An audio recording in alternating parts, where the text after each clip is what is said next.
Encore une fois, Abdoulaye Daouda Diallo et Mohamed Boun Abdallah Dionne ont rencontré le chef de l'État, Macky Sall. On en aura l'occasion pour donc détailler par rapport, donc analyser par rapport à cette sortie du président Macky Sall. Mais pour l'instant, parlons des deux personnes qui ont perdu la vie. Le journal Vox Populi en a parlé ce matin. Drame autour des commissions chargées du recrutement de la main-d'œuvre locale non qualifiés au niveau donc justement de Kédougou, 2 morts, plus de 10 blessés dans des violences à Khossanto.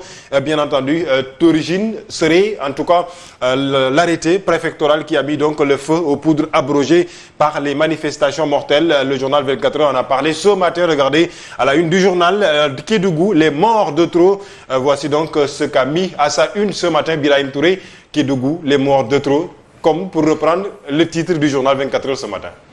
Oui, d'abord, il faut déplorer cette situation.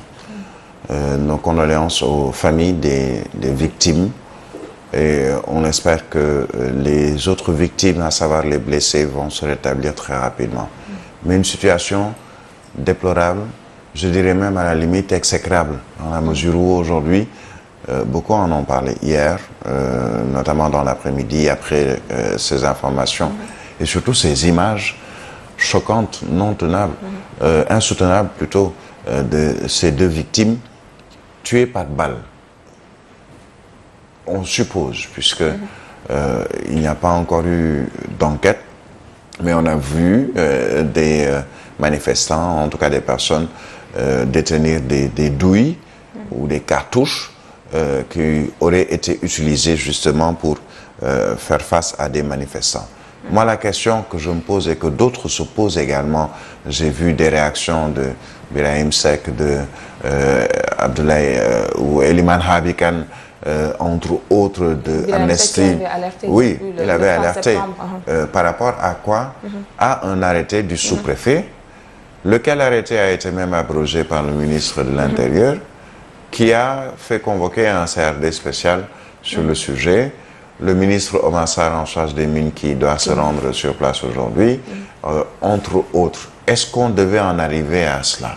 Est-ce qu'aujourd'hui, je parlais tout à l'heure de ces différentes questions que l'on est en droit de se poser, une manifestation doit se réprimer avec des balles réelles contre des manifestants qui ont peut-être des pierres? On dira que non, c'est une mesure, puisque les pierres peuvent faire mal.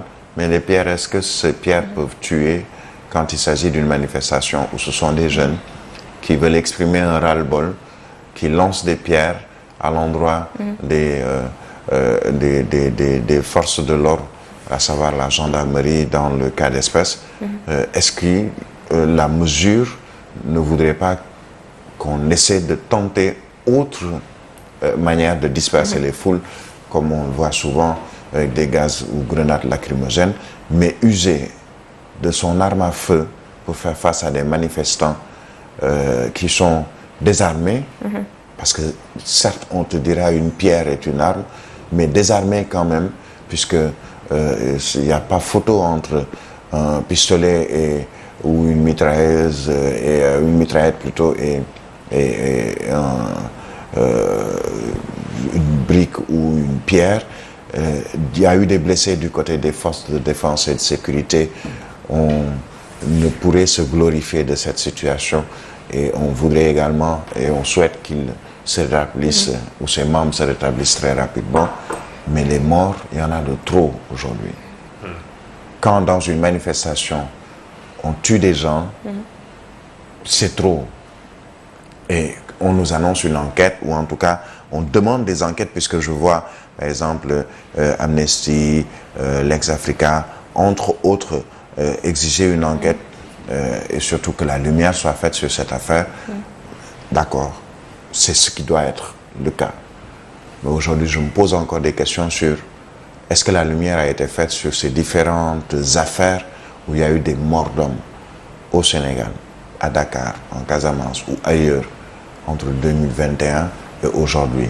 Je n'ai pas encore, jusqu'ici, souvenance d'un communiqué ou d'une conférence de presse d'un procureur quelconque ou du ministère de la Justice disant voilà le nombre de morts, voilà le nombre de personnes arrêtées dans ce cadre-là pas des manifestants ou des politiques ou autres, ou pour délit d'opinion ou pour leurs opinions politiques, mais des personnes qu'on pense coupables ou présumées innocents dans le meurtre de plusieurs Sénégalais tués par balle. Ce qui s'est passé hier, pourquoi? Tout simplement parce qu'il y a eu une autorité administrative qui a jugé que non, écoutez, moi, en tant que sous-préfet, moi, en tant qu'autorité administrative, j'ai le droit de regard sur le recrutement de ces jeunes qui ne demandent qu'une chose, travailler dans un secteur et surtout dans une région qui est censée être l'une des régions les plus aurifères du Sénégal. Il y a de l'or. Qu'est-ce qui est à l'origine donc? Ce sont les ressources naturelles. Et dans la Constitution, qu'est-ce qui est écrit ou qu'est-ce qui est dit? Que les ressources naturelles, la gestion des ressources naturelles, tout ce qui adviendra de ces ressources naturelles, tous les citoyens sénégalais ont droit de regard sur cette gestion ou sur ces ressources naturelles qui appartiennent au peuple, qui appartiennent au pays. Bon, ils ne demandent pas de l'or, ils ne demandent pas une once d'or ou des kilogrammes d'or à se partager, ils demandent juste un travail. Et à l'origine, je le disais tout à l'heure, l'arrêté du sous-préfet, qui dit que non, d'accord, vous voulez du travail, mais c'est à moi de décider qui y sera, qui n'y sera pas, puisqu'il y a une commission, Birahim Seck le disait, du Forum civil, attention, cette commission, elle n'est pas légale, n'est pas légitime, et on a vu ce qui en est advenu de cette situation. Il faudrait ouvrir une enquête, ça, le faire très rapidement, mais surtout situer les responsabilités. On ne va pas jeter l'anathème ou l'opprobre sur les forces de défense et de sécurité, puisqu'elles font le nécessaire ou elles font le maximum dans ces rangs pour que les choses se passent de manière républicaine, sans qu'il y ait peut-être de blessés ou de morts d'hommes. Mais il y a dans ces forces de défense et de sécurité, comme dans tous les secteurs, des brebis galeuses, des gens qui ont usé de leurs armes pour tuer des jeunes, pour tuer des personnes. Et dans les deux cas qui ont été soulevés hier, on nous dit qu'il y a un frère du maire. On nous dit qu'il y a un, mais qui ne jouit pas de toutes ses facultés mentales. Je pense âgé d'une 50aine d'années. Pourquoi tirer sur quelqu'un qui ne jouit pas de toutes ses facultés mentales si cela est avéré? Pourquoi tirer même sur des manifestants qui n'ont peut-être que des pierres et qui ont peut-être des brassards rouges ou qui n'ont que leur bouche pour crier? Est-ce que la mesure qui a été prise par les forces de défense et de sécurité est la bonne? Non. Qui a demandé à ces forces de défense et de sécurité de tirer sur la foule ou de tirer sur des gens? C'est également une interrogation et il faudrait situer les responsabilités. Je pense qu'il y a Birahim Seck ou quelqu'un qui disait, mais écoutez, le préfet ou le sous-préfet doit impérativement quitter cette zone de Saraya, puisqu'il a l'origine aujourd'hui, de manière directe ou indirecte, de cette situation. Les forces de défense et de sécurité sur place doivent savoir également raison garder. Pas seulement à Saraya ou à Kédougou ou à Dakar ou ailleurs, mais dans la gestion des foules, dans la gestion de manifestations, il y a peut-être des étapes à suivre. Si la vie des forces de défense et de sécurité est en jeu, seulement si c'est à ce moment qu'ils ont le droit, et pas n'importe qui d'entre eux, d'utiliser des armes. D'utiliser des armes, pas pour tirer directement sur la foule quand il s'agit aujourd'hui d'une situation comme celle qu'on a vécue hier, mais d'abord même avec des tirs de sommation pour dire aux gens qui sont devant nous, forces de défense et de sécurité, attention, vous commencez à dépasser les bornes et on est armé. Tir de sommation.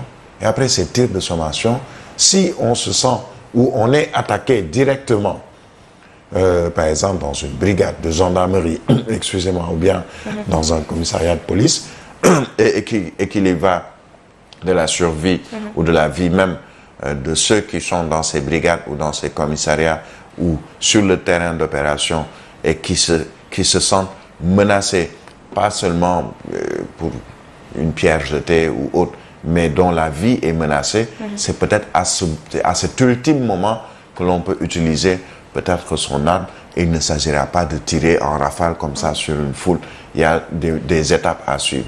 Alors, tuer des gens ou tirer sur des gens et qu'il y ait des morts d'hommes, ce sont déjà des images très choquantes, mais au-delà de l'émotion, il faut qu'il y ait des explications, mais surtout, il faut qu'il y ait des coupables. Il faut qu'il y ait des gens, que l'on puisse arrêter des gens pour dire qu'on a arrêté un policier ou un gendarme. J'ai énormément de sympathie pour la police, pour la gendarmerie, pour l'armée, pour les forces de défense et de sécurité qui veillent au grain, qui veillent à notre sécurité tous les jours, au quotidien. Quand nous, on dort, les forces de défense et de sécurité tentent de veiller à la sécurité des populations. Mais dans leur rang, il y a des gens qui usent, abusent peut-être de leur tenue et même de leurs armes. Et c'était le cas aussi dans ce qui s'est passé à Saraya. Il faut donc situer les responsabilités. Encore une fois, il faut le rappeler, le ministre des Mines ainsi que le ministre de l'Intérieur sont annoncés là-bas ce matin donc pour voir en tout cas de visu justement la situation qui sévit au niveau donc de cette commune. Il faut le rappeler.